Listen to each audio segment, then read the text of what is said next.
¿Qué es educación superior para usted? ¿Qué está previendo de lo más importante en este momento para nosotros, que son los jóvenes? ¿Cómo está viendo usted este escenario para los jóvenes en términos de acceso a la educación superior, de acceso al trabajo? ¿Qué está previendo usted en términos de los elementos que de alguna manera permiten que eso se haga? Financiación, calidad, cobertura. ¿Y cuál podría ser de alguna manera esa forma como conjuntamente Estado que diseña la política e instituciones que la desarrollamos en la práctica pudiéramos trabajar? Eso como un primer momento.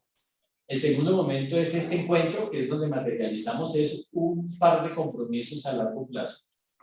Y los compromisos son fundamentalmente, quisiéramos, doctora Ingrid, en este diálogo con los rectores, con nosotros en la organización, pudiéramos tener la posibilidad de que si el 29 de mayo el país toma una decisión en torno a comprometerla con esa responsabilidad, pudiéramos tener el compromiso de que vamos a tener la posibilidad de reunirnos con los equipos de empalme, fundamentalmente de dos ministerios que a nosotros nos interesan.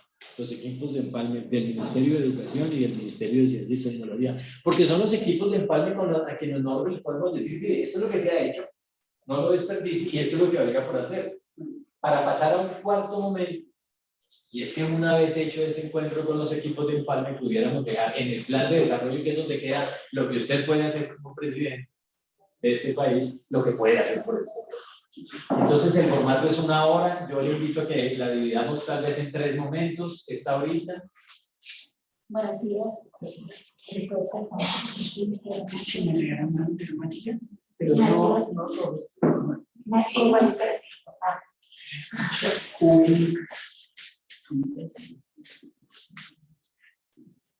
una charla en esta horita que le propongo 3 momentos. Si le parece, yo le hago una rápida descripción de aspectos. Le cuento un poquito de quiénes somos, por qué hoy nos atrevemos a hacer esta invitación y desde luego la gentileza suya de aceptarla. Un segundo momento para escucharla, porque lo que queremos es escucharla más a usted que nosotros hablar. Y tercero, que usted nos permita, una parte donde quienes estamos vinculados a la reunión podamos formular una pregunta, privilegiando desde luego la rectora y los rectores que nos acompañan. Perfecto. Si le parece el formato, doctora Ingrid, arrancamos. Entonces, nuevamente, gracias. ASCUN es una organización, doctora Ingrid, que lleva 65 años en Colombia. Esta es la suma de las voluntades de instituciones públicas y privadas que tomaron hace 65 años, en 1957, el interés por desarrollar una institución sin ánimo de lucro que la representara en el modelo que escogió Colombia de la educación superior, que es un modelo híbrido entre públicas y privadas. Esa historia, que es muy bonita, de todo ese desarrollo institucional, hoy, para traerlo presente, hoy aglutina 90 instituciones de educación superior, 34 públicas y las 56 privadas, que representan para las cuentas que usted seguramente conoce mejor que nosotros, inclusive los 2.400.000 estudiantes, y nosotros dentro de ese paquete sumamos el 70% de la matrícula. Es decir, estas 90 instituciones representan más o menos, poco más o menos 1.400.000 estudiantes. Aquí están entonces las universidades fundamentalmente, instituciones universitarias en ese marco de la organización de la Ley 30, y ese número de estudiantes, que es más o menos el 65% de la matrícula, 70%, tiene una distribución en el país en más de 420 municipios. Entonces eso le ha permitido a ASCUN no solo ser un ente centrado en Bogotá mirando la educación superior, sino que tiene una ubicación regional que le permite estar haciendo esta lectura permanentemente. Y nos concentramos fundamentalmente, doctora Ingrid, en hacer 4 cosas. En hacer la interlocución con el gobierno, intentando siempre tener consensos desde el sector para la política pública, y es más fácil para un gobierno tener un interlocutor que permite una suerte de resumen de intereses y no hacer una política hablando con cada uno, porque resultaría siendo muy complejo. Ese es un tema que hacemos. En esa interlocución no solo hacemos el diálogo con el gobierno, sino hacemos el diálogo con todos los actores que intervienen en la educación superior y con todos los pares internacionales. ASCUN ha sido un promotor de la internacionalización. Instituciones pares a la nuestra en América las tenemos todas las relaciones habilitadas, desde la OUI en Canadá hasta el CINE en Argentina o el CRUZ en Chile. Y así con Europa. También, además de esa internacionalización, trabajamos una segunda cosa, que es la asociatividad. Este esta organización en Colombia tiene una particularidad que la diferencia de las otras pares nuestras, la que es internacional, y es que no es solo el encuentro de rectores, sino que es el de toda la institucionalidad. Entonces, en esa institucionalidad trabajamos en redes. Y entonces, cuando decimos toda la institucionalidad, hablamos es de la universidad vinculada, no solo rectores, sino vicerrectores, profesores, redes. Y la mejor manera de expresarlas son las redes. Entonces tenemos una red, por ejemplo, de internacionalización que lleva 40 años trabajando el tema, o tenemos la red de bienestar. Lo que se conoce en deporte universitario de Colombia es Asundeportes. Entonces ahí tenemos todo un desarrollo de más de 55 años. Y así sucesivamente otras redes, red de emprendimiento, red del Observatorio de Responsabilidad Social, redes. De hecho, nuestra coordinadora académica coordina la red de vicerrectores académicos. Entonces es una universidad muy dinámica, hablando en términos de más allá de los rectores, y eso le da un poder enorme a SCUN en términos de trabajar muchas dimensiones de la educación superior. Eso en la asociatividad. También hacemos una tarea de formación directiva, porque tenemos que estar permanentemente haciendo el ejercicio de buscar la manera de los mejores referentes para que quienes están en la educación superior puedan tener la mejor información de último momento. Pero estamos hablando de qué tipo de formación. Entonces lo que hacemos es seminarios, talleres, no, para directivos universitarios. También de pedagogía y demás. Sí, de hecho trabajamos mucho en esa línea y tenemos un curso que en este momento para nosotros es como el que está, digamos, como referente, que es el curso retos. Allí concurren rectores, vicerrectores, directivos académicos, a veces docentes, dependiendo de las temáticas.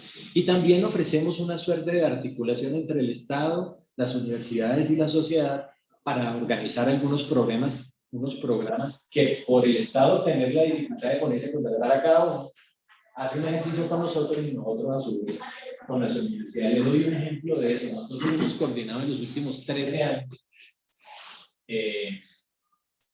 el proyecto Sueños, que es el proyecto del ICBF, donde los jóvenes que están en adopción, que están mayores de edad, necesitan hacer tránsito a superior. Entonces nosotros con el ICBF hacemos el ejercicio de hacer el acercamiento con el ICBF a SCUN, y nosotros con las universidades permitimos que a la fecha de hoy, por ejemplo, me sorprendió el dato, 2.900 jóvenes que están haciendo tránsito a la educación superior gracias al trabajo que hacemos actualmente para este año. Entonces, esas 4 cosas, doctora Ingrid, son las que nosotros hacemos, y esto es una muy rápida descripción de lo que es la asociación, quedándome muchísimo por contarle, pero como me emociono tanto de hablarle a SCUN y yo quiero que nosotros queremos escuchar a ustedes, entonces voy a ir parando ahí. Quisiera, doctora Ingrid, entonces, si a usted le parece, sugerirle esta conversación para no irnos por el cuestionario en concreto, sino como con esos referentes generales. Los rectores sentados en esta mesa han planteado el interés de conocer cuál es su mirada de qué hacemos para ayudar a nuestros jóvenes que hagan tránsito a la educación terciaria y particularmente a la superior. Y si va unido a esa pregunta de ese tránsito, ¿cómo concibe usted que se puede mejorar este sector que tiene una cobertura tan limitada? Usted recuerda que nosotros tenemos apenas una cobertura del 51%. Deberíamos estar casi en el 53%, pero la pandemia nos frenó el nivel de avance que teníamos. A pesar de que estamos en la superior y nos interesa hablar de ese superior, nos gustaría también conocer, y ese otro 49% de jóvenes, más de 2,5 millones de jóvenes en esa edad entre los 17 y 24 que están un poco ahí como en la expectativa, eso que llamamos los ninis, cómo pudiéramos tener una idea, cuál es su mensaje y su idea frente a esos otros jóvenes, sabiendo que la educación superior es un movilizador social, que es el que le permite al joven en Colombia hoy por hoy tener más facilidades de acceso al mercado laboral. ¿Qué está pensando usted en mercado laboral? Sí. Bueno, es decir, la general. Una cosa muy general, siéntala como una conversación. Están aquí los rectores absolutamente prestos a escucharle, y de verdad, doctora, muchas gracias por haber aceptado esta convocatoria. A ustedes, porque bueno, no siempre se tiene la oportunidad, y yo creo que las campañas presidenciales son extraordinarias, es por eso, porque nos dan esa apertura de poder hablarnos. Yo creo que la visión que yo tengo y que quiero reflejar con ustedes, y la quiero nutrir de lo que ustedes están sintiendo, porque pienso que eso tiene que ser un diálogo, a ver, un diálogo no solamente del Estado con las comunidades, con las universidades, donde el Estado es realmente no solamente el gobierno, sino el Congreso, es realmente una visión de diálogo social. Pienso que nosotros tenemos que hacer un tránsito rápido hacia una universidad gratuita. Es decir, esto es un problema, porque hay mil maneras de establecer el esquema de esta transición. Es una transición que para Colombia, yo creo, y es algo que yo quiero discutir con ustedes, tiene que hacerse desde la oferta, pero tiene que también tener un componente de responsabilidad de la demanda.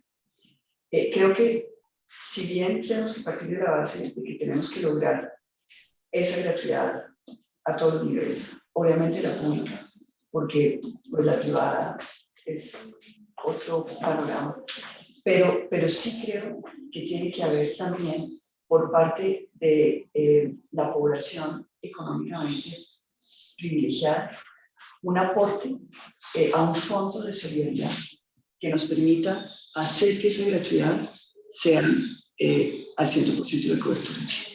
Entonces, ese es un reto sobre lo cual tenemos que reflexionar en los mecanismos, en la manera como vamos a lograrlo.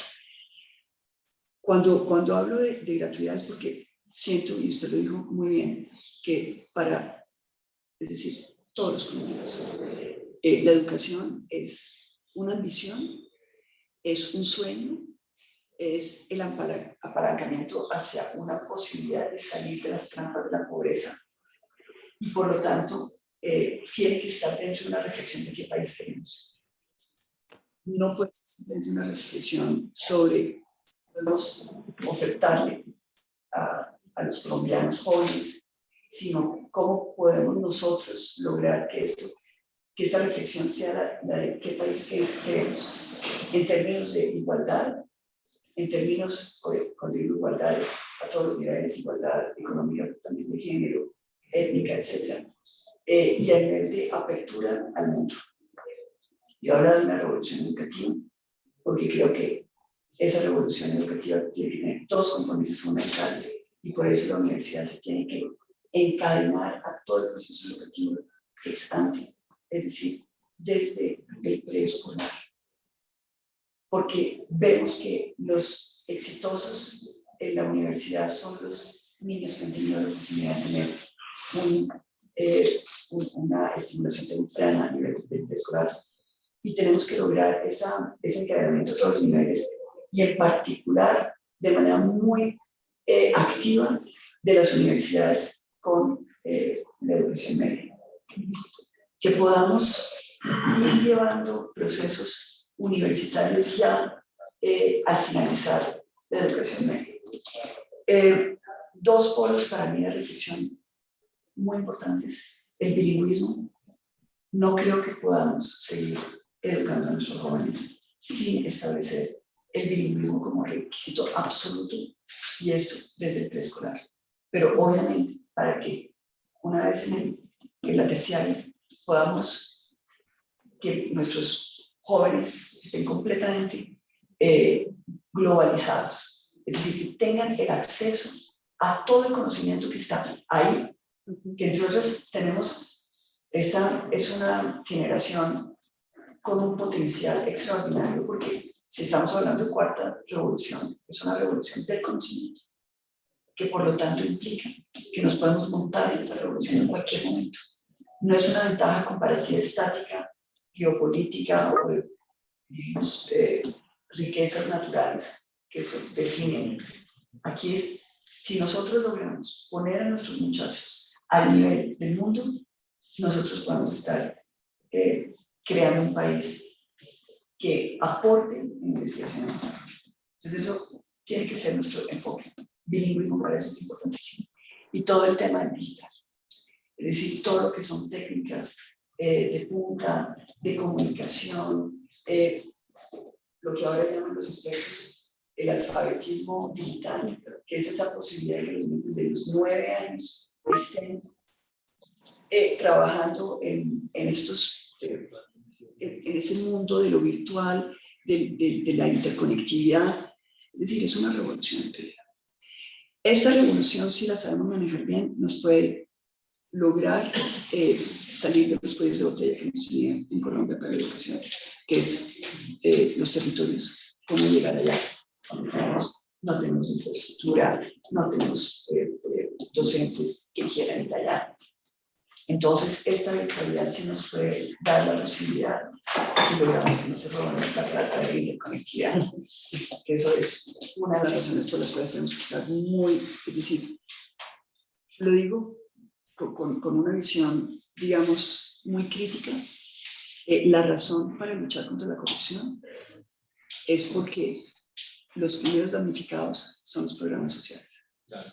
La macroeconomía no sufre de la corrupción.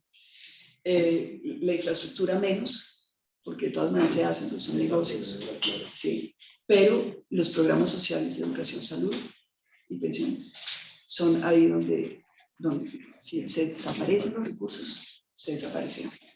Entonces, una gran alerta sobre ese tema, pero bueno, digamos que gratuidad, enfoque en el bilingüismo. Y cuando hablo de bilingüismo quisiera también ampliarlo, porque uno piensa en el inglés. El bilingüismo de dos momentos, un bilingüismo que nos permite también aterrizar en nuestras lenguas nativas, que yo creo que es muy importante que nuestros muchachos tengan, y muchachas, tengan el orgullo de las raíces. Si nosotros queremos ser diferentes en el mundo, tenemos que poder ser diferentes en nuestro país, en lo que somos éticamente. Entonces creo que es muy importante que podamos, desde la básica, la media, etcétera, estar motivando y fortaleciendo toda la educación y recoger lo que son las culturas indígenas, étnicas, etc. Yo pensaría en tener una universidad dedicada solamente a esto, a las lenguas, a la cosmología, a recoger todo nuestro bagaje cultural. Pero esto también mirando como un aporte hacia otras lenguas, obviamente el inglés, pero también el mandarín hoy en día, o los idiomas europeos, etc. Si nosotros logramos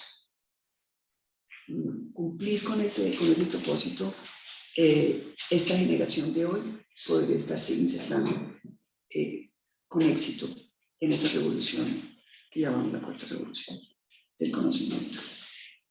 Doctora Ingrid, ¿le puedo...? Voy a avanzar, señores rectores, un poco sé que ustedes quisieran intervenir, pero voy a avanzar con una de esas preguntas que estoy seguro ustedes me dirían que es indiscutible al planteamiento que nos acaba de hacer la doctora Ingrid. Doctora Ingrid, claro, entendiendo las claridades que usted nos hace sobre gratuidad en la educación, es un tema complejo porque en Colombia significa muchas cosas, es decir, hoy 63, 64 instituciones de educación superior pública ofrecen educación superior, tienen una cobertura en el sector importante, y hay más o menos unas 230 instituciones privadas. Cuando uno aborda este tema, automáticamente empieza a preguntarse, los que estamos en el sector es, ¿cómo? Porque para que usted más o menos nos ayude a entenderlo, si es que estamos entendiendo mal, pues la apuesta que estamos haciendo actualmente con el modelo que tenemos, una la hacemos a través de esa oferta importante, que tiene más o menos los costos estructurados en lo que van, lo que son 6 billones al año para mantener todo lo de educación superior en Colombia, educación superior pública en Colombia.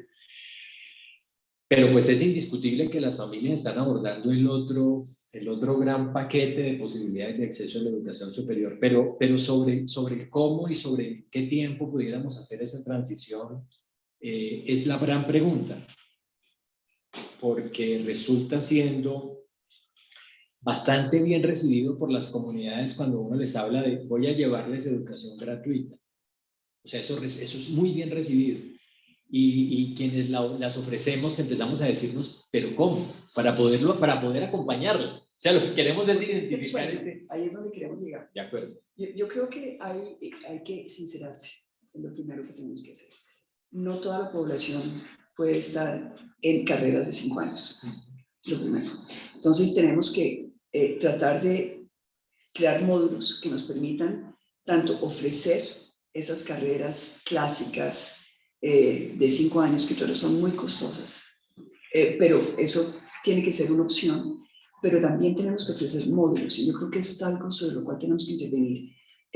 Hoy en día, cuando uno habla con los jóvenes, ellos quieren capacitación técnica, quieren la posibilidad de que esto les abra la posibilidad de un trabajo inmediato. Vemos que la oferta laboral tiene un cuello de botella, y es que están los estudiantes con sus diplomas, pero no logran. La absorción laboral no es... Sí.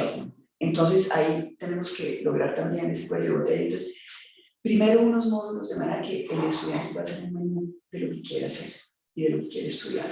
Es decir, que un módulo puede ser básico, de cultura general, de lo que se necesita, pero después unos módulos técnicos en que la persona pueda estudiar algo de leyes, de economía y de una situación técnica de ingeniería, si es que quiere abrir una empresa de... Es decir, creo que tenemos que ampliar el sistema de manera que esta inversión en la educación permita trabajar rápidamente. Entonces, esos son, si logramos eso, obviamente solucionamos parte del problema, que es que podemos dar una gratuidad modulable, si se quiere, en función de la demanda educativa. Ahora, pienso que tenemos que mirarlo desde el punto de vista de qué es lo que tenemos hoy, es decir, con la infraestructura que tenemos, con los docentes que tenemos, con el aporte presupuestal que tenemos, cómo podemos ampliar la cobertura.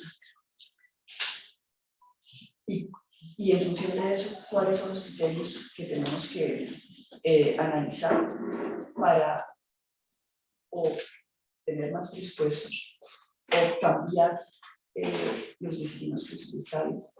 Es decir, esa evaluación desde el Ministerio con ustedes. En todo momento hablamos y ese tema de trabajar en cadena y es también la participación de las empresas que digan que están necesitando el mercado laboral. Y también podrían invertir en esa educación para tener estudiantes que, o bueno, profesionales que luego que resuelvan las necesidades que el mercado está pidiendo. Nosotros hemos hablado en una asociación con los gremios, con las empresas, de manera que nosotros, digo yo, el Estado, pueda apoyar la capacitación para labores muy específicas. Es decir, cuando se tiene el diploma y no se tiene la capacitación que es técnica de una empresa, de un gremio, poder hacer esa capacitación con recursos del Estado, sujeto a un compromiso de contratación estable para las personas. Doctora Ingrid, en eso hay un tema que no podemos dejar escapar, pues también los rectores lo tienen como una de las preguntas que nos han sugerido hagamos. ¿Cuál es su mirada en ese test? 70 años, 5 millones de colombianos formados, hoy está en la palestra pública, es uno de los temas que seguramente usted lo ha visto, se acerca un más joven y el joven quiere ver mucho del ICETEX, pero pues definitivamente ha sido el ICETEX un promotor de formación extraordinaria. A ver, obviamente si uno habla de una gratuidad de la educación terciaria, uno tiene que volver a pensar en el ICETEX de otra manera, porque los créditos mayoritariamente que están en el ICETEX hoy en día es para terciaria nacional, y la vocación del ICETEX era para estudios en el exterior, y es decir, era para una educación diferente, pero bueno, eso tiene que ser una transición. Para el ICETEX de hoy, la ley que acaban de aprobar para el ICETEX me parece que es una muy buena opción, en el cual se bajan las tasas de interés, espero que podamos bajarlas más, en la cual se da un marco legal de no se pagan mensualidades de pago de crédito, sino cuando se esté trabajando, y condicionado a que el trabajo tenga un salario de más de 2 salarios mínimos. Segundo, tercer, cuarto, la duración del crédito no puede ser 20 años, y si se condona. Es decir, hay una serie de reformas que se hicieron que yo creo que son muy bienvenidas y responden al clamor y a la indignación también de la población que vio cómo el ICETEX lo están llevando a ser un instrumento neoliberal, no quiero ponerlo en esos términos, pero de alguna manera era eso, es decir, cómo competir con bancos. El ICETEX no tiene que competir con bancos. El ICETEX tiene que tener una visión social y tiene que apalancar los recursos para darle a las personas que no pueden financiarse su educación. Entonces, volvemos al origen de lo que es el ICETEX. Yo creo que eso es muy importante. El gran problema que tenemos con esa ley es que no se aplica sin la cartera en adelante. Entonces, la cartera morosa del ICETEX es sana, es decir, el 92% de los créditos son sanos. Entonces, es sobre una cifra que puede rondar en torno a 40.000 personas. Habría que mirar las cifras exactamente, pero es el cálculo que hago, teniendo en cuenta que tenemos como 450.000 créditos en el ICETEX. Habría digamos, unos 40.000 que estarían morosos. Ahí tendríamos que aplicarles estas nuevas condiciones, creo yo. Es decir, poder, sin que eso se vuelva en un incentivo perverso y que todo el mundo se ponga en una situación morosa para poder pasar a hacer el tránsito. Entonces, estas son políticas que tenemos que ir discutiendo. Yo creo que es muy, muy importante capitalizar digamos, la pena que se dieron en este gobierno por devolverle al ICETEX su función, digamos, original. Me parece que el ICETEX es una entidad extraordinaria. Lo digo obviamente no muy objetivamente, pero también objetivamente. Es decir, es muy importante que la preservemos, es muy importante que la fortalezcamos. Es una entidad que no le cuesta un peso al presupuesto, es de las únicas en que vivir esos propios, la gestión de ese texto ha sido tan exitosa que no requiere recursos del Estado. Todo eso para decir que yo, como veo el ICETEX a futuro, cuando tengamos la transición y logremos que la educación terciaria sea gratuita realmente, es un instrumento para que los colombianos se eduquen en el exterior masivamente. Entonces, necesitamos eso. Lo necesitamos de mil maneras. Una de las cosas sobre las cuales en el ICETEX tenemos que trabajar es para que la educación virtual también se pueda financiar. Porque hay personas que quieren, por ejemplo, las oportunidades. Hoy en día todas las universidades del mundo están ofreciendo programas virtuales a nivel internacional. Y eso pues es la magia de toda esta revolución. Y esto se tiene que financiar, la gente tiene que poder financiarse con el ICETEX para esta educación virtual, tanto a nivel internacional como obviamente nacional. Pero eso es un aspecto que tenemos que desarrollar. Doctora, en general hemos hablado de acceso, hemos hablado de financiación, hemos hablado un poco de mercado laboral, un poco de esa posibilidad de enganche. Yo quisiera pedirle a los rectores si alguno tiene alguna pregunta para la doctora Ingrid para que podamos ir avanzando.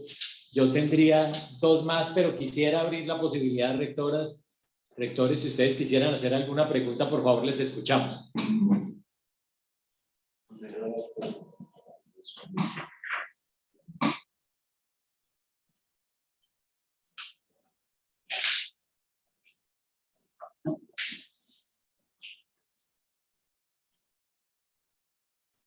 Entonces voy avanzando y les pido preparen la pregunta para ir al siguiente tema. Entonces, insisto, hemos hablado un poco de cobertura, de cómo puede ser el tema de la cobertura con una de sus principales estrategias, que es la financiación. Dentro de esa cobertura y financiación hemos tocado tangencialmente el papel, bueno, tangencialmente mercado laboral, que es donde vendríamos ahora a hacer como la siguiente intervención, o la siguiente pregunta mejor. Y paralelo a ello hemos recibido de la doctora Ingrid su mirada de lo que es el ICETEX, que sin duda para todos ley contingente al ingreso es la mejor solución que ha podido encontrar Colombia para ir haciendo a futuro posible un escenario en el que no solo nos beneficiemos, sino que contribuyamos ya que nos beneficiamos a las generaciones que vienen, que creo que es el mensaje más importante de crédito contingente. Pero volviéndonos un poquito al tema de mercado laboral, sin duda la gran dificultad que tiene Colombia, doctora Ingrid, es tener un aparato productivo tan limitado, un aparato productivo con más del 90 y tanto % de fuerza productiva en las MIPYMES, un aparato productivo de la gran industria concentrada hoy en lo que más lidera Producto Interno Bruto, que son básicamente minería, petróleo y carbón.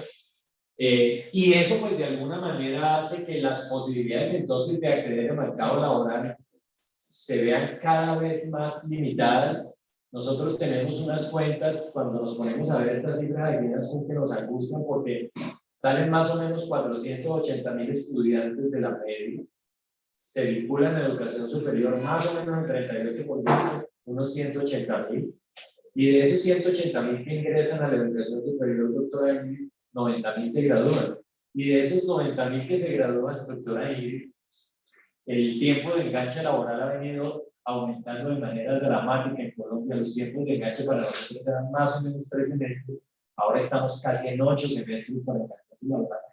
Y todo eso tiene una explicación que le estructura un poco del mercado laboral, de cómo entonces podemos hacer, pensarnos un país en el que sea la industria, sea la empresa y sea el emprendimiento también. Se ha dicho de paso, lo que pasa es que somos muy cuidadosos en eso porque los rectores permanentemente nos mantienen haciendo la reflexión que estamos vendiéndole a la juventud colombiana que todo se resuelve con el emprendimiento.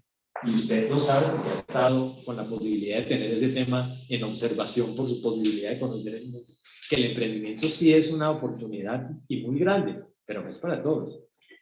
A ver, tenemos un problema económico.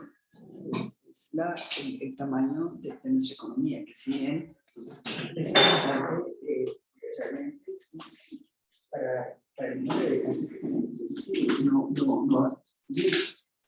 jaló, la mitad del país está viviendo por fuera de esa economía, digamos, virtuosa.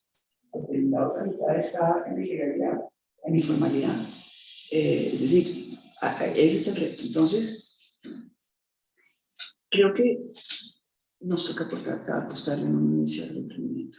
Y yo sé que eso es difícil, pero nosotros necesitamos generar un emprendimiento que permita crear lo básico para no solamente ampliar el consumo, pero también ampliar los recursos y la distribución de ingresos. Y por eso pienso que es muy importante tratar.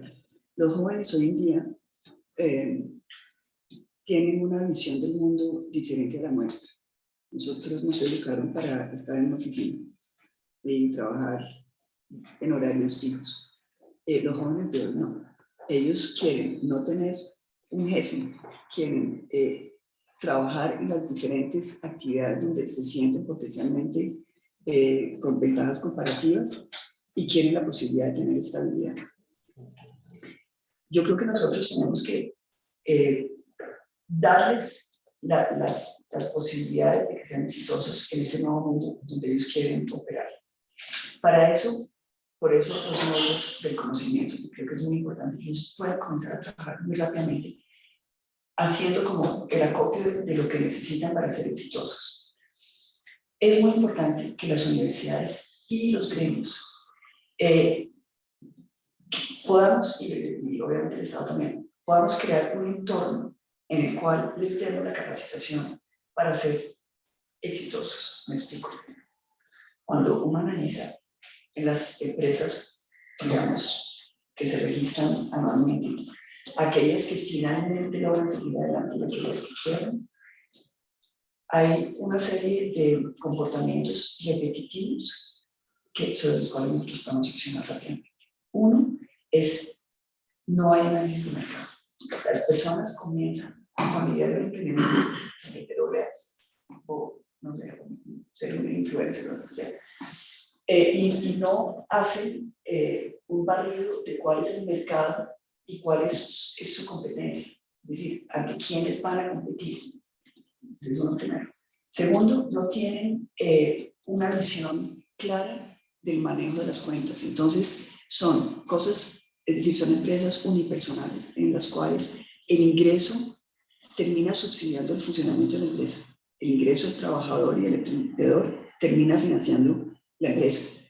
Entonces, eso desestimula, es decir, y ahí también nosotros podríamos dar información y dar capacitación, cuentas, esquemas de financiación, relación con los bancos.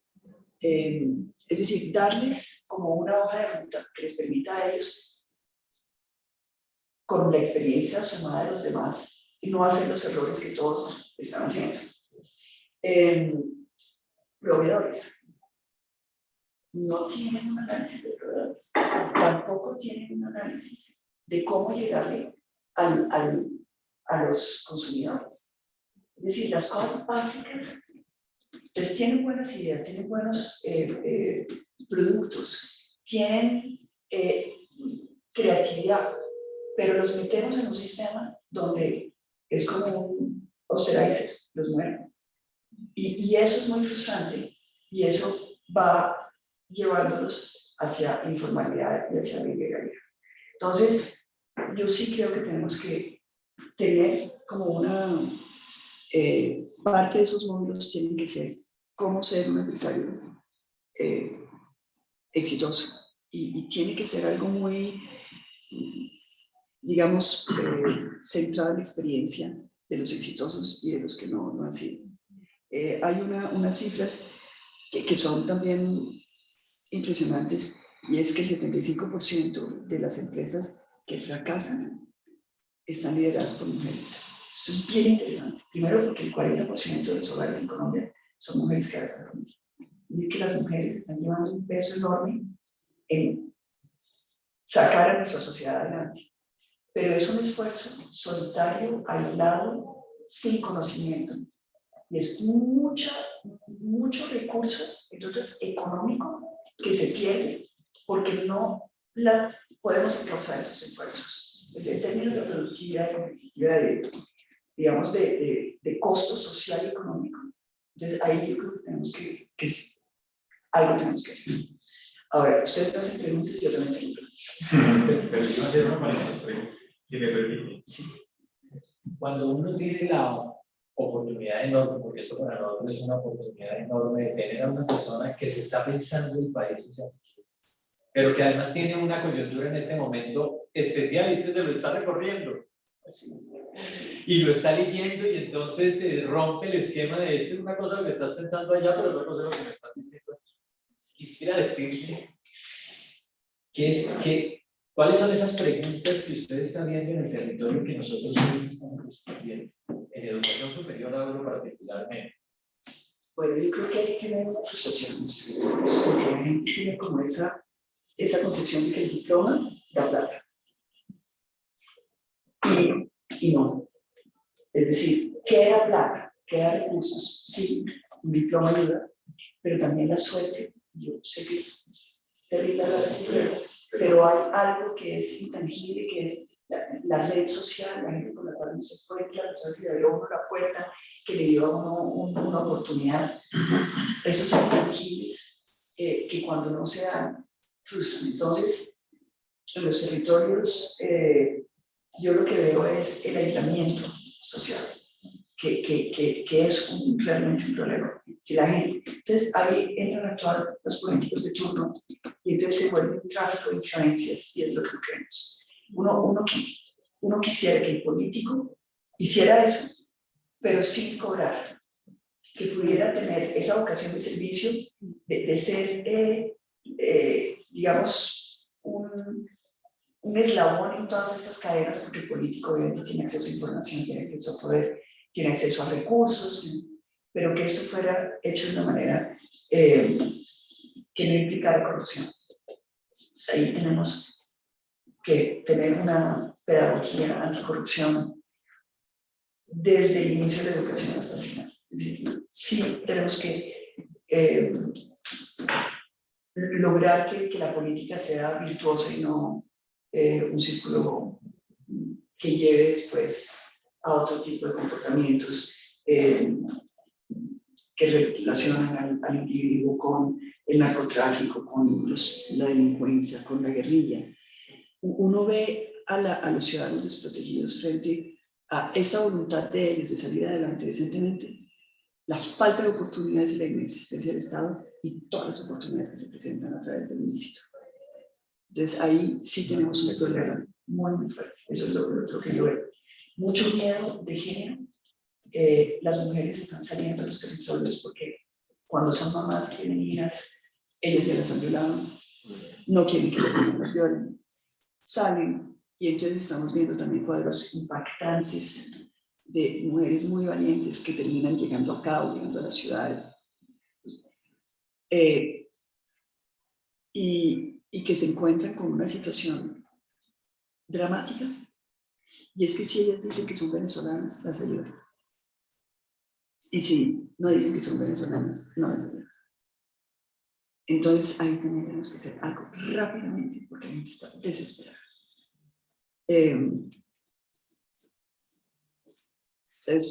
Sí, por eso es importante llegar a la presidencia, porque mientras que uno está por fuera del poder es muy difícil esto. Yo creo que el problema del económico es hoy en día secundario frente al problema de vías, es decir, de infraestructura,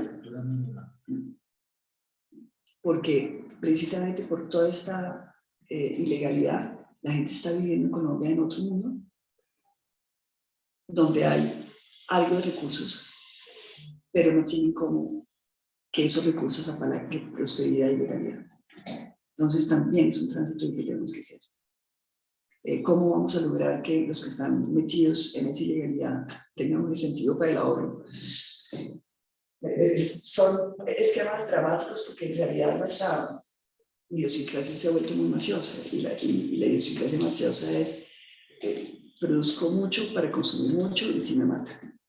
Entonces los esquemas son, por eso tenemos que apoyar mucho a las mujeres, que son las que se salen un poquito de ese esquema, teniendo en cuenta la responsabilidad que tienen con los hijos. Entonces apoyar muchísimo a la mujer. Pero bueno, eso ya es estaba leyendo a propósito y no lo desaprovecho, el rector Leonardo Fabio de la Pedagógica le manda un saludo. Usted estuvo allá en su universidad, entonces me dice, me abstengo porque ya le hice todas las preguntas. Doctora Ángela, la rectora Ángela. Doctora Ángela, por favor, adelante, gracias.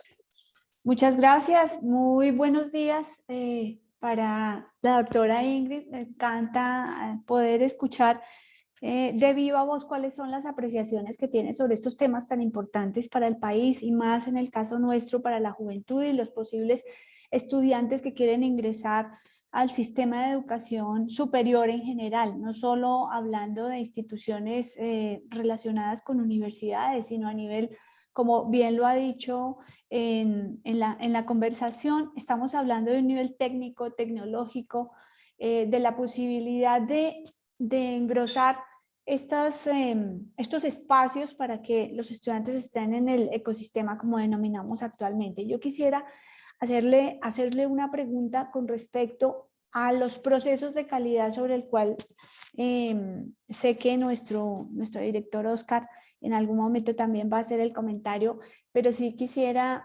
saber estos asuntos de calidad que tienen que ver con todas las instituciones. Hay una relación directa con el Ministerio de Educación en especial, pero hay otros ministerios que están participando.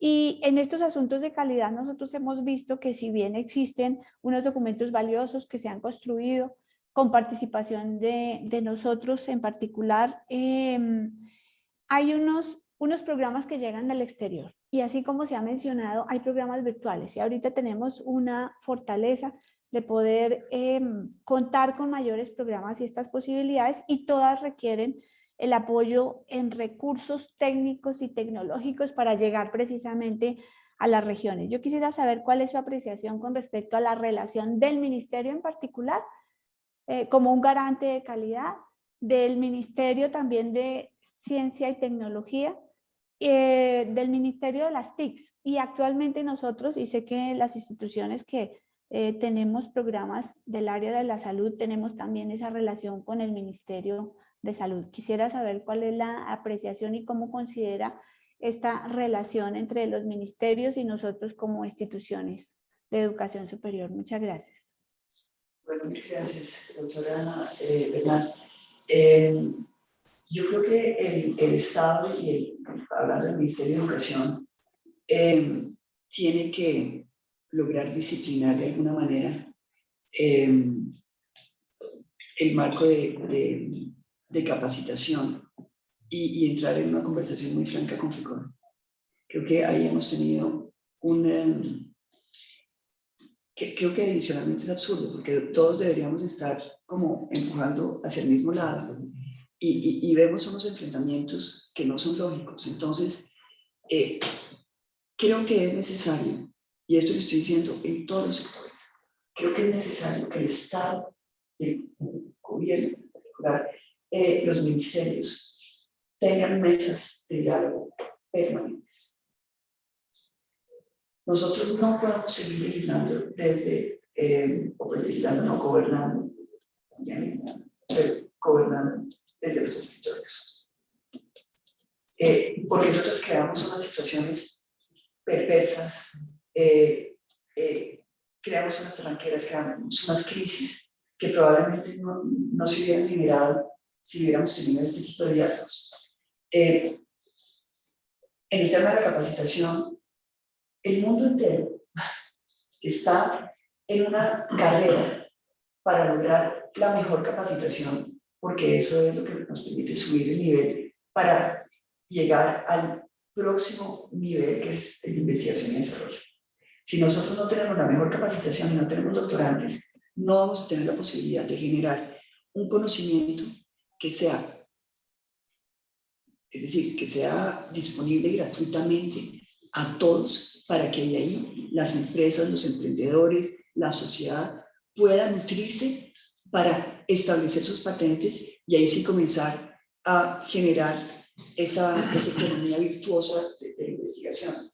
Entonces, eso tiene que ser un acuerdo, tiene que ser un pacto social en el cual estemos todos empujando para el mismo lado. Pero yo siento que en ciertos momentos hay como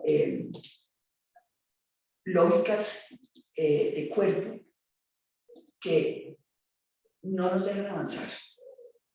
Y ahí, obviamente, el Ministerio de Educación tiene que dar la pauta, pero tiene que ser una pauta concertada. Es decir, yo creo en la concertación, yo creo en los estímulos, yo no creo en el garrote, yo soy del lado de la zanahoria. Pero sí tiene que haber una exigencia y tenemos que también tener posibilidades de mirar cómo solucionamos los problemas cuando se tienen estas tranqueras. Y de alguna manera uno sí debería poder premiar a los docentes que juegan el juego, pero premiarlos de verdad. Es decir, a todos los niveles, económico, de posibilidad de ir al exterior, a tener unas capacitaciones como premio, como estímulo, con sus familias. Es decir, vivir en el exterior es una oportunidad para las familias de una apertura. Que los hijos de uno hablen otro idioma, eso es un súper estímulo.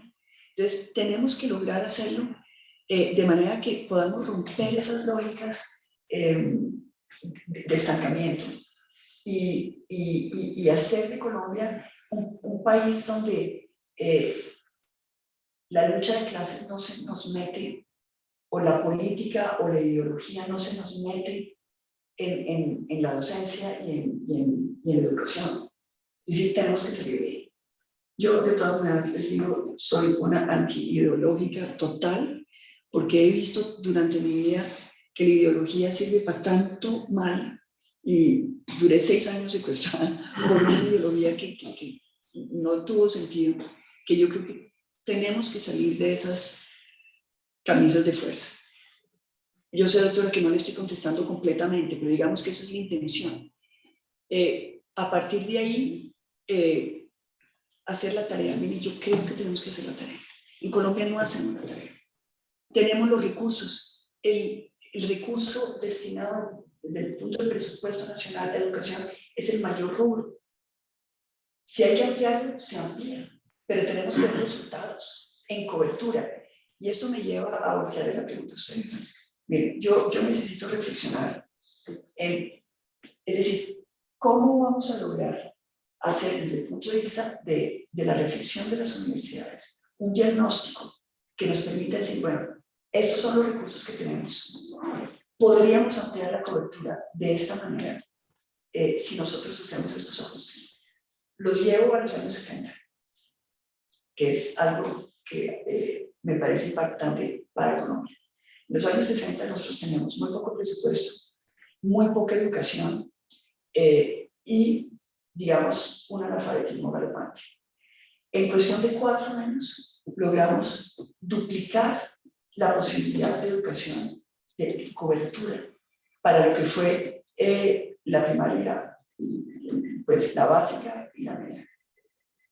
Eso se logró con ajustes que no necesitaban necesariamente aumentar el presupuesto que no había en ese momento. Y esos ajustes llevaron a que niños y niñas podían estudiar como nunca lo habían podido y en los territorios. Yo creo que nosotros tenemos que hacer ese balance hoy en día, con los recursos que tenemos, con la infraestructura que tenemos, sabiendo que adicionalmente tenemos lo virtual que nos ayuda infinitamente si logramos cumplir con la conectividad en todo el territorio. ¿Qué necesitamos nosotros? ¿Dónde tenemos que invertir para potenciar eso y lograr total cobertura y total gratuidad? Esa es, yo creo, el reto que tenemos y lo tenemos que hacer rápidamente. Nosotros no podemos seguir. El tema de la pandemia fue dramático porque es una generación perdida. Es decir, los niños que no tuvieron 2 años de colegio, ese retraso lo vamos a sentir en la productividad del país. Entonces, no podemos perder más tiempo. Es decir, la prioridad para el desarrollo del país pasa por la educación. Y yo sé que es un tema que no hay, uno de los debates sobre educación en Haití cambia un montón. Y sin embargo, es el tema. Entonces, ahí sí tenemos La doctora María Clara. Doctora María Clara, ¿usted quiere, por favor, intervenir? Tenga la voz. Muchas gracias, doctor Oscar, doctora Ingrid, buenos días, muchísimas gracias por estar compartiendo con nosotros este espacio tan interesante. Usted como mujer, para nosotros es un orgullo tenerla como candidata presidencial. Yo quisiera indagar un poco más alrededor de qué concepto tiene usted del desarrollo de la investigación a partir de las universidades y cómo apoyar ese desarrollo de investigación. El Ministerio de Ciencia, Tecnología e Innovación, que se creó ahora en el 2019, ha estado generando algunas convocatorias para la formación de doctores, proyectos de investigación, pero las universidades consideramos que necesitamos mucho más apoyo y lo mostramos ahora en época de pandemia, en donde evidenciamos con nuestros investigadores que podíamos dar muestra de ese apoyo al país con el desarrollo de la investigación. Mi pregunta va dirigida a eso, cómo apoyarnos más en el desarrollo de la investigación. Bueno, doctora, gracias, porque creo que esto sí es como la pregunta que hay que hacernos y es, en mi caso, un compromiso. Cuando uno mira a los países desarrollados, todos tienen un denominador y es el nivel de inversión, investigación y desarrollo. Eso es un factor. Ya. Nosotros tenemos una inversión en investigación y desarrollo de ciencias, digamos, del 23%. Nada. Nada. Es decir, uno ve los porcentajes El resto de... Sí, de distribución del presupuesto, y hay cosas muy sorprendentes. Es decir, la presidencia de la República, que yo creo que sí es muy importante, se gasta 1.3 billones anuales y tenemos 0.3 billones en ciencia. Es decir, hay algo que no está funcionando. Yo creo que la presidencia de la República necesite, teniendo todas las andamiaje del gobierno, más recursos que sean tecnológicos. Entonces, la idea es llevar el presupuesto en ciencia a 1% del PIB. Grande para nosotros, pero es muy pequeñito en realidad para el mundo, porque nuestro PIB es un PIB pequeño, es decir, aún aumentándolo no es mucho. Sin embargo, si ya hiciéramos eso, Y yo sí creo que nosotros tenemos una capacidad creativa. Yo creo que yo le apuesto a nuestros recursos como nación colombiana, de creatividad, de valentía, de emprendimiento. Esos recursos tienen que ir prioritariamente a ser unos centros de acopio del conocimiento que tengan 3 partes: las universidades, los empresarios, los gremios y la parte internacional. Tenemos que tener inversiones unidas. Tenemos que tener gente que se interese en apoyar este tipo de investigaciones. Esos centros de acopio del conocimiento tienen que ser oportunidades para nuestros doctorantes de investigar en lo que quieran.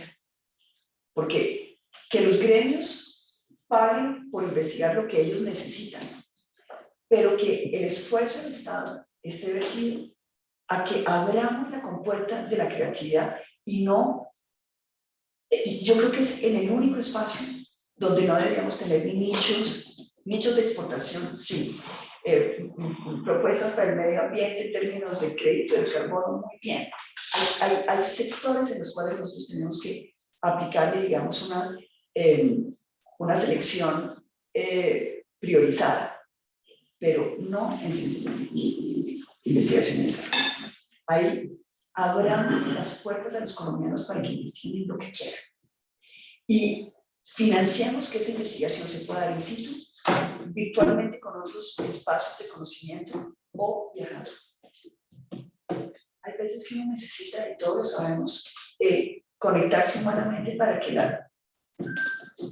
el conocimiento llegue por mil maneras. Entonces yo creo que si nosotros hacemos de esto un proyecto nacional, donde lo blindamos en contra de la corrupción, ¿y por qué lo digo? Parte de los recursos que tenemos para investigación y desarrollo pasa por el sistema general de regalías. Excelente. Salvo que cuando uno va a mirar cuáles son los proyectos que pasan el filtro de los gobernadores, son los que tienen que ver con nómina. 0 investigación. Entonces, tenemos que blindarnos, tenemos que lograr que eso sea como nuestro mínimo sentido. Y eso tiene que ser tan prestigioso que quien llega allá sienta que ya es exitoso en la vida. Es decir, el doctorante que llega o el docente que llega a poder investigar esa parte de los proyectos de estos centros de acopio del conocimiento, ya per se tiene que ser un reconocimiento social de su capacidad. Necesitamos cambiar los esquemas. Hoy en día aquí en Milora, pero el reconocimiento social en Colombia es para los bandidos.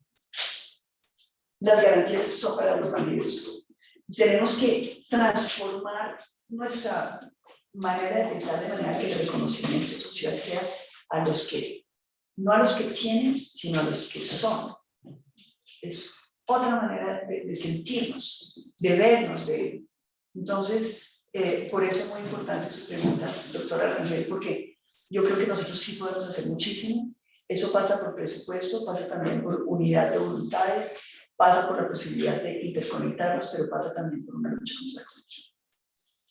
Doctora Ingrid, muchísimas gracias. Creo que aquí, doctora María Clara, usted avanzó en la pregunta que nos hacía falta, que era lo relacionado, aunque la doctora Ángela lo planteó también en investigación, en ciencia y tecnología, no dejando de comentar pues que definitivamente creemos y compartimos con usted que esa imposibilidad de seguir avanzando en el presupuesto de ciencia y tecnología es la que no permite que cosas como la misión de sabios o el trabajo que hacemos desde las universidades. Somos hoy responsables de más del 70% de la investigación en Colombia, porque es donde están los investigadores. Y también querer contar a propósito de su pregunta, porque nos hizo una pregunta que vale la pena que usted se lleve algunas ideas de lo que podemos nosotros plantear en general, desde luego, y que será seguramente el mejor escenario de discutir con su equipo en el PANDE, porque allí es donde podremos ahora sí decir, mire, esto es como las hojas de ruta que nosotros vemos, pero en general queremos sobre eso de investigación contarle algo en lo que estamos trabajando de manera muy profunda en las CUT.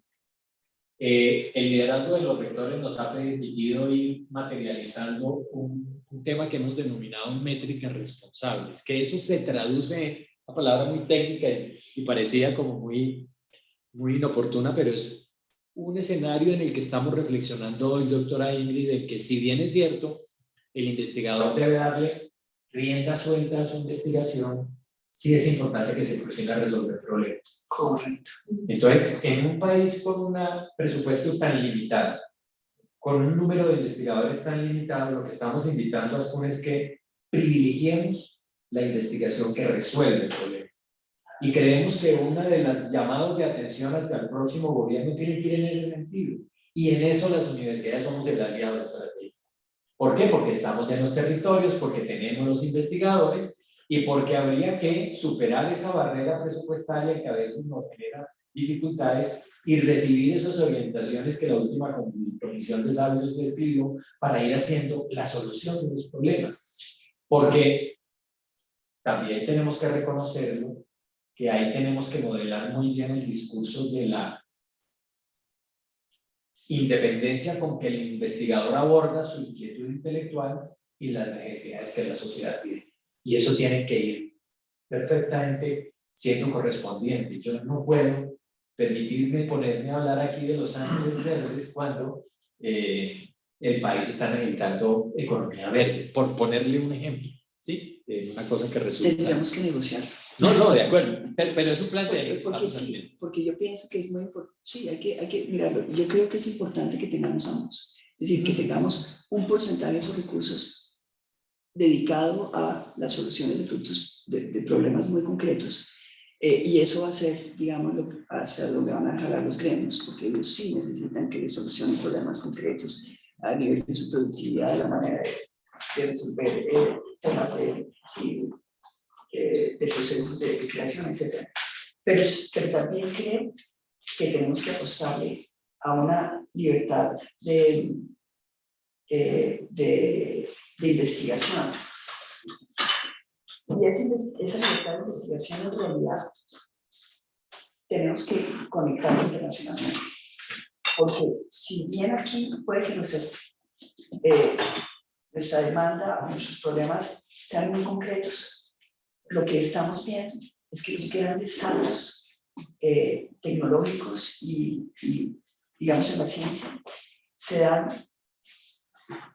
es decir, no necesariamente por donde uno los pensó.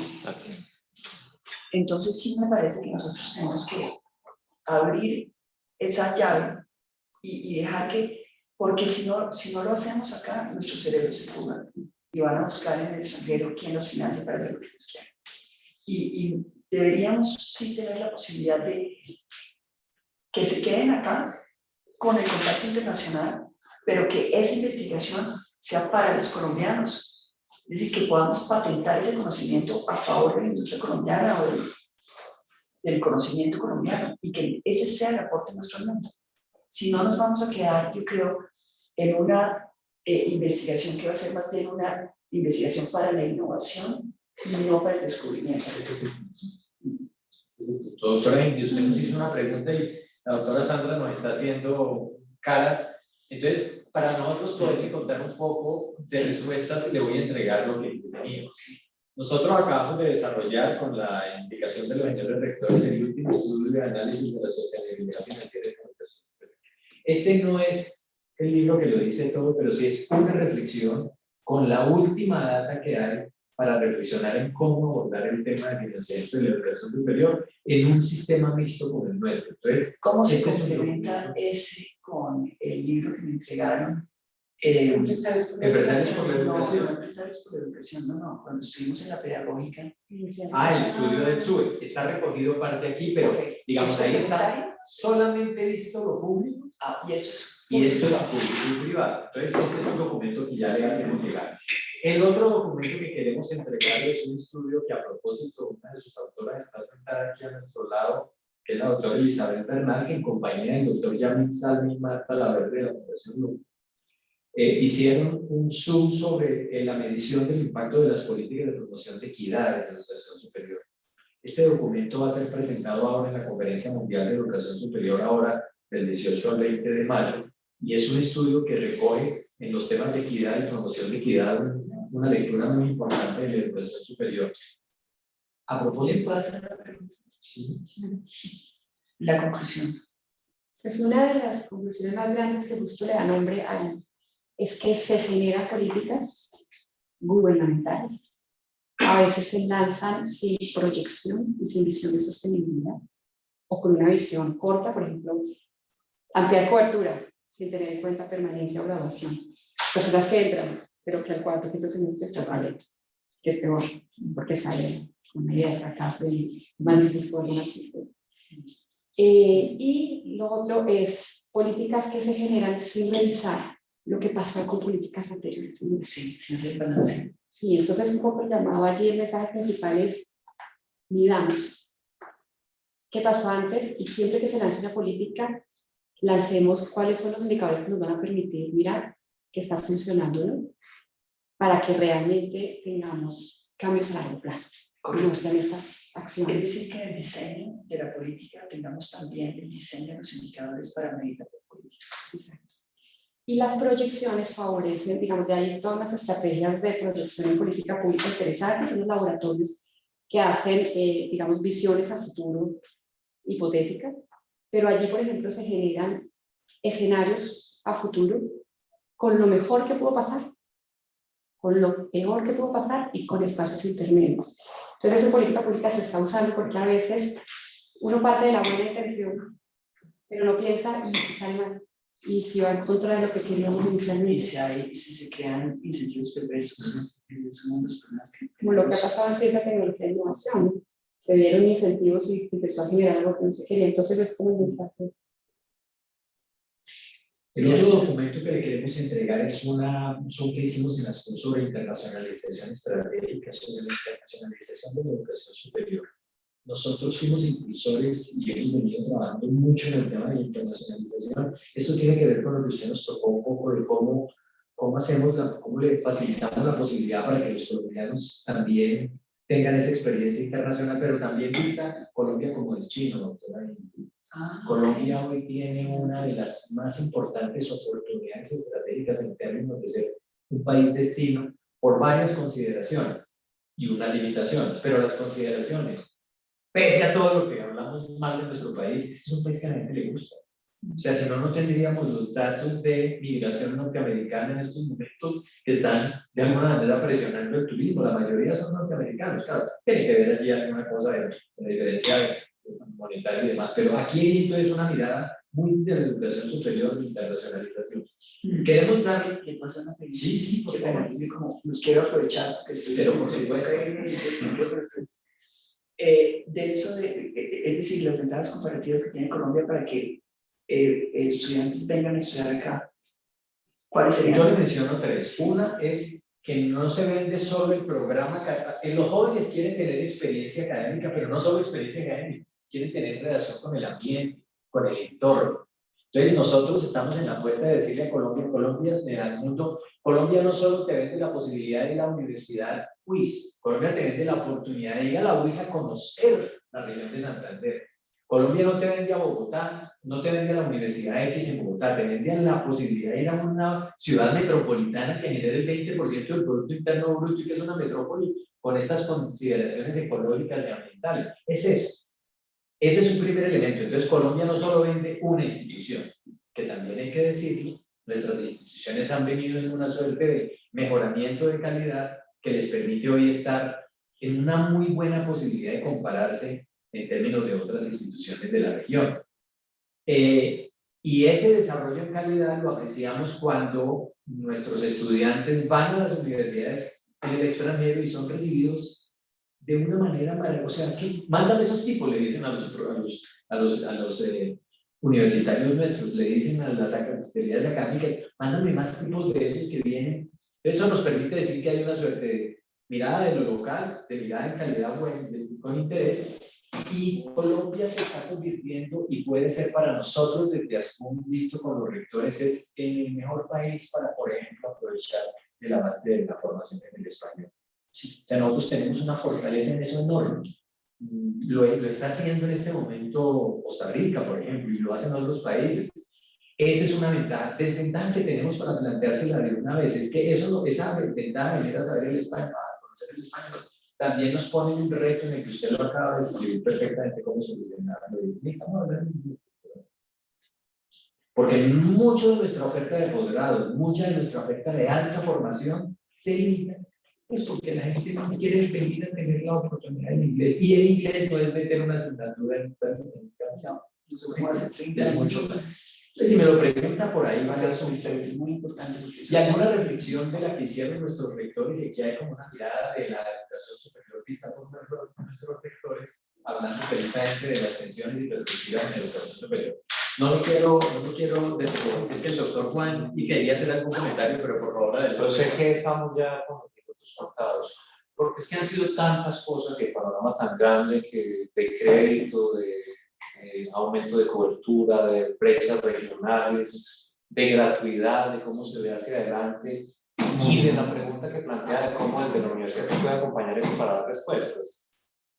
Pero para ser muy puntual, quiero cerrar con una pregunta, dejándole por supuesto la afirmación de que siempre las universidades han acompañado cuando desde el gobierno las invitan a ayudar a encontrar respuestas alrededor de problemas que se formulen, aportar de la forma más generosa, y ese reto que ponía ahora alrededor con refinanciación, de qué se debe hacer, que no es una respuesta sencilla. Los problemas complejos también requieren por lo general soluciones complejas. Puede contar con las universidades. Pero le quiero hacer una última pregunta alrededor de esto. El doctor Domínguez hacía énfasis ahora en cómo Colombia tiene un sistema mixto de universidades públicas y privadas, o en general instituciones de educación superior públicas y privadas, y eso ha sido casi que parte del éxito en Colombia. Así es Asun también, están las públicas y las privadas. Y la matrícula en el país se distribuye casi que mitad público y mitad privado. Es decir, el papel de ambas instituciones y en lo que es la educación superior pública, porque la educación superior, independientemente de quien la ofrezca, es pública. El papel de ambas tipos de instituciones es muy importante. Y así se concebía desde los inicios, tanto ahora que hablamos del crédito educativo con el doctor Gabriel Betancourt, que también incidió mucho en los años iniciales de Asun, de donde fue director también, con esa mirada de lo público y lo privado. Y la pregunta, si se quiere de cierre, es ¿qué papel esperaría usted de la universidad privada en todo eso que se está planteando?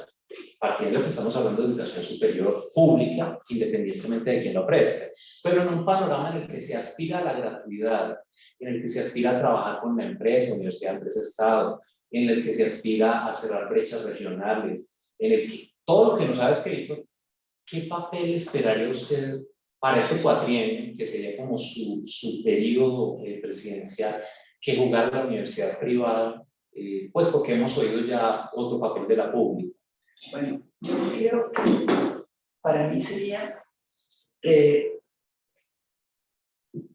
la experiencia exitosa de la universidad privada, analizarla para lograr replicarla en la pública. Digo, ¿desde qué punto de vista? Desde el punto de vista, por ejemplo, de la eficiencia del gasto o de la inversión, de la calidad de los docentes, de la permanencia de los estudiantes en los ciclos, es decir, cuáles son aquellas, digamos, ecosistemas virtuosos que hacen que la pública jalone, que la privada jalone, que podamos nosotros replicar en la privada, en la pública, perdón. Sí, es decir, hay una digamos, idea general en Colombia de que es mejor ir a una universidad privada que a una universidad pública. Eso lo oye uno por todos lados. Esto no es el resultado de una deficiencia de los docentes en la pública. Es resultado de que se alargan las carreras en la pública por los problemas políticos y de disturbios que pueden haber en la pública. Entonces, esto creo que desequilibra la oferta y hace que, es decir, las privadas que son más costosas son más apetecidas que las universidades públicas. Entonces, ¿cómo vamos nosotros a lograr replicar los círculos virtuosos de la privada para poder implementarlos en la pública? Eso es una primera cosa. Segundo, ¿cómo vamos a nosotros lograr que aquellos docentes en la privada puedan también contribuir en los espacios en la pública donde hay un déficit de docentes crónico? Es decir, ¿cómo vamos a lograr hacer que nos podamos como complementar? Sí, apoyar y eso. Y eso es, el tercer eje, yo pienso, tiene que ver con la financiación de la gratuidad. Es claro que nosotros no podemos ponerle más carga a los estudiantes que están en la privada, pero sí deberíamos reflexionar en cuál va a ser el método para que a través de la privada se pueda lograr unos recursos adicionales que nos permitan facilitar las inversiones en la pública. No tengo una respuesta. Lo único que sé es que tiene que haber un equilibrio, es decir, necesitamos poder tener infraestructura en los territorios a nivel universitario, que no la tenemos. Y esa infraestructura es una infraestructura física, pero también una infraestructura de todo lo que son los procesadores, que no lo saben. ¿Cómo podemos nosotros, por ejemplo, tener acuerdos con la privada de manera que lo que ya no se usa de un lado o los equipos que puedan hacer un tránsito hacia otros espacios donde se necesita? Es decir, creo que tenemos que pensar en una colaboración mucho más intensa entre lo público y lo privado y tener como visión la visión global de lo que es a dónde queremos llevar a Colombia. Y tenemos que estar ayudándonos de una lado y de otro. En otra política hablamos también del intercambio, ¿no? El intercambio tanto llevar a los territorios, también por el significado multicultural que se recuerde a la educación privada, pero entonces también traerlos a ellos en estas dinámicas y generar una conciencia y una forma de actuar muy desde desde el apoyo mutuo y no de generar competencia, sino de pensar en que juntos sacamos este país adelante y ser consciente de toda esa diversidad que habita el territorio colombiano. Doctora Ingrid, nos pasamos, soy culpable, 20 minutos de lo que inicialmente usted nos había privilegiado para esta conversación. Muchas gracias. Queremos fijar con usted y reiterar ese compromiso de esa posibilidad que si la decisión popular que aspiramos sea coherente con lo que las personas están planteando hoy en día y con lo que usted nos ha dejado ver de lo que tiene diseñado para Colombia, por lo menos en lo que le corresponde a nosotros, que educación superior se diera, pues tuviéramos esa posibilidad en los escenarios que le hemos planteado de esas apuestas para construir un plan de desarrollo que surja de los diálogos con los equipos de impacto. Le agradecemos generosamente, no sé, rectora, rectores, alguno de ustedes quisiera hacer algunas palabras de cierre, que estamos desbordados de tiempo. Bueno, Oscar, pues agradecerle a la doctora Ingrid el espacio que nos ha concedido, adjunte, diálogo constructivo para pensar la educación que queremos para el país. Muchísimas gracias. Bueno, pues muchas gracias. Agradecerles a todos los que participaron, adicionalmente por las palabras de apoyo de género, que siempre son bienvenidas. Gracias, doctora Rangel. Decirles que no sabemos cuál va a ser el resultado de estas elecciones. Entonces mañana tengo un debate en el Consejo Nacional Electoral donde quieren revocarme mi candidatura. Es una pelea llena de zancadillas. Pero lo que sí quiero decirles es que donde yo esté, voy a hacer fuerza y luchar para que ustedes sí tengan ese diálogo privilegiado con el próximo gobierno. Doctora Ingrid, muchísimas gracias. Eso, además también queremos decir que nosotros hemos aprendido en ASCU que los resultados al final se conocen en el video.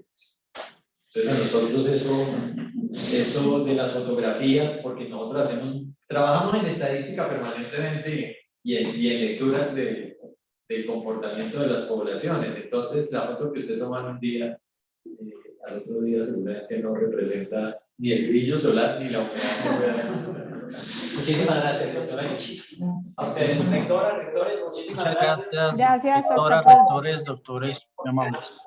Gracias. Hasta pronto.